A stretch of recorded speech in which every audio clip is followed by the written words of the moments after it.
अहमद पीर भाई, मैं देख रहा था कि राजनाथ सिंह साहब जो हैं वो तो बता रहे हैं मैं 6 दिन 7 दिन के लिए वॉशिंगटन जा रहे हैं और 2+2 डायलॉग हो रहा है। ये क्या हो रहा है कि अमेरिका एक तरफ तो धमकियां दे रहा है, एक तरफ डायलॉग कर रहा है।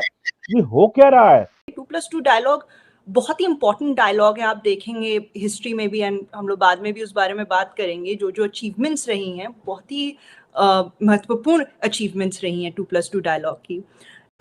लेकिन ऐसा मीडिया भी है जो बड़ा ही जिम्मेदार है, वो ये भी बता रहा है कि एक्चुअली इंडिया को बैकडोर डिप्लोमेसी के लिए इस्तेमाल, मतलब पॉजिटिव इस्तेमाल, कि भारत को अमेरिका की कोई डायरेक्ट ज़रूरत नहीं है उस रीजन में रहने के लिए। अहमद पीर भाई, मैं देख रहा था कि राजनाथ सिंह साहब जो हैं वो तो बता रहे हैं मैं 6 दिन 7 दिन के लिए वॉशिंगटन जा रहे हैं और 2+2 डायलॉग हो रहा है। ये क्या हो रहा है कि अमेरिका एक तरफ तो धमकियां दे रहा है, एक तरफ डायलॉग कर रहा है। ये हो क्या रहा है? कि भाई एक तरफ तो प्रेशर बना रहे थे, एक दिन नेशनल सिक्योरिटी एडवाइजर भेजा। अभी चीमा साहब है क्या, देखिए, अब अगर आप एक पुतला खड़ा कर दो चील कौवों चिड़ियों को डराने के लिए और शेर और हाथी उससे डरे नहीं, तो अब जो खेत का मालिक होता है वो उसको बुलाता कारपेंटर को, कहता भाई तूने पुतला बने से कोई डर नहीं रहा।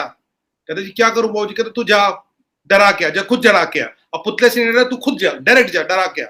तो ये जो दिलीप सिंह साहब हैं, ये mister Dilip Singh American, he might be of Indian origin और Indian roots, but he is American. देखिए चीमा साहब, इस बारे में मेरी जो विचारधारा आप शुरू से जानते हैं बहुत क्लियर है। अगर आपने पासपोर्ट बदल दिया, अगर आपके पास अमेरिकन पासपोर्ट, आप अमेरिकन हो, योर रूट्स में भी इंडियन, योर एंसेस्ट्री में भी Indian, that is a advantage but not a gain. जब तक आप इंडियन पासपोर्ट होल्डर हो, देखिए आपके पास पाकिस्तानी पासपोर्ट है, मेरे पास इंडियन है, हमें जीना है यहाँ, मरना है यहाँ, इसके सिवा जाना कहाँ। बट ये जो बंदा अपना पासपोर्ट अमेरिकन कर चुका है, he is already left one option. अब ये क्या करते हैं, दोनों तरफ खेलते हैं, आधा यहाँ भी आधा वहां भी, कभी ये कभी वो। अब वो आए थे यहाँ, थोड़ा हमें, अब उनको लगा यार वो जो पुतला उतला बना तो उससे काम होने करा, थोड़ा आके डरा दूं धमका दूं। बोला कि भाई देखो, अगर एलएसी पे चाइना हमाकत करता, रशिया आपकी मदद के लिए नहीं आएगा। देखिए चीमा साहब, ये जो विजिट हो रहा है कल, it was a scheduled visit. ये कल ये अभी शेड्यूल नहीं किया गया, पहले शेड्यूल्ड विजिट था। इसकी डेट और तारीख तय थी, और हर 3 महीने में 6 महीने में ये 2+2 होता रहेगा। अगर आप सबसे बड़े स्ट्रेटेजिक अलायंस हो, पार्टनर्स हैं, 2-3 महीने में फेस टू फेस मिलना जरूरी है। काफी सारी चीजें फोन पे, वीडियो कॉन्फ्रेंस पे डिस्कस नहीं होती, उसके लिए फोन पे मिलना जरूरी है। It was a scheduled meeting, तो धरार वाला लॉजिक तो आउट है, because it's already a scheduled meeting. दूसरी बात है, अगर आपको एक वर्ल्ड ऑर्डर में एक बहुत बड़ा यूनिलैटरल चेंज लाया चाइना, बिकॉज जो चाइना की एक्सपेंशनिज्म की पॉलिसी है, भाई लोगों की जमीन खाने की पॉलिसी जो है, देखिए रशिया और चाइना में बहुत फर्क है। रशिया किसी की जमीन नहीं खाता, रशिया की किसी के एरिया पे नजर नहीं है, चाइना की है। इवन चाइना की नजर तो रशिया के पोर्ट पे भी है। वो व्लादिवोस्तोक जो ऑल वेदर पोर्ट है, वो चाइना ने पीछे कर दिया, ये हमारा है। बैटल ऑफ जिंगबो याद कर लीजिए, 165 उन्हें रशियन सोल्जर मारे थे डिसीट में। ये बहुत अच्छा है कि फाइनली जो है दोनों साइड्स आ रही हैं साथ 2+2 के लिए। 2+2 डायलॉग बहुत ही इंपॉर्टेंट डायलॉग है। आप देखेंगे हिस्ट्री में भी, एंड हम लोग बाद में भी उस बारे में बात करेंगे, जो जो अचीवमेंट्स रही हैं, बहुत ही महत्वपूर्ण अचीवमेंट्स रही हैं 2+2 डायलॉग की।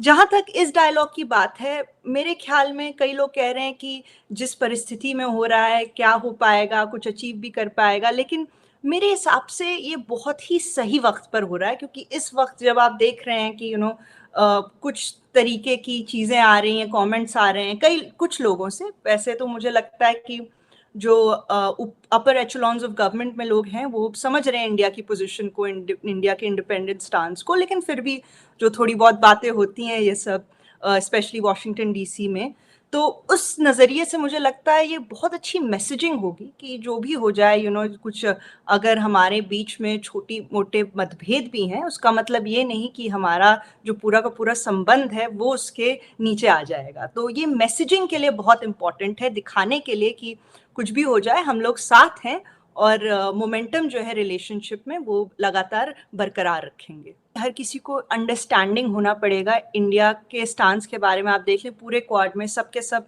मिलिट्री अलायंस में है कि नहीं, सब ऑलरेडी नेटो में है, अपनी अपनी मिलिट्री अलायंस में। इंडिया महज एक क्वाड पार्टनर है जो कि किसी अलायंस में नहीं है। तो जॉइंट स्टेटमेंट आएगा इस 2+2 के बाद, वो बड़ा इंटरेस्टिंग होगा देखने के लिए। और सबसे इंटरेस्टिंग ये होगा कि जो प्रेस रिलीजेस यूएस से आए और जो इंडिया से आए, तो आई थिंक उसे कंपेयर करना भी बहुत ही दिलचस्प रहेगा।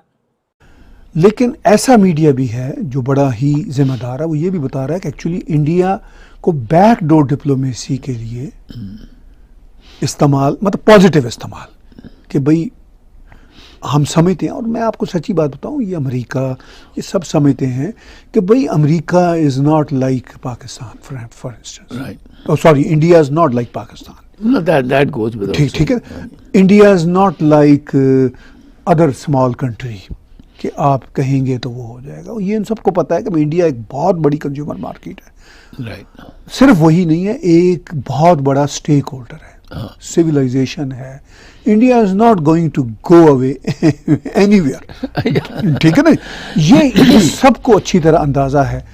India needs world less today than the world needs India today. मैं आपको ये दावे से बात बता रहा हूँ। लेकिन मैं आपको ये बता दूं डॉक्टर साहब कि भारत को अमेरिका की कोई डायरेक्ट ज़रूरत नहीं है उस रीजन में रहने के लिए, जो दलीप सिंह साहब कहते हैं ना, ठीक है, कि भाई मतलब अगर वो हो गया तो फिर क्या होगा आपका, वो उसको कोई ज़रूरत नहीं है, क्योंकि वो पहले भी उसमें रहे और ज़्यादा मुश्किल हालात में रहा है।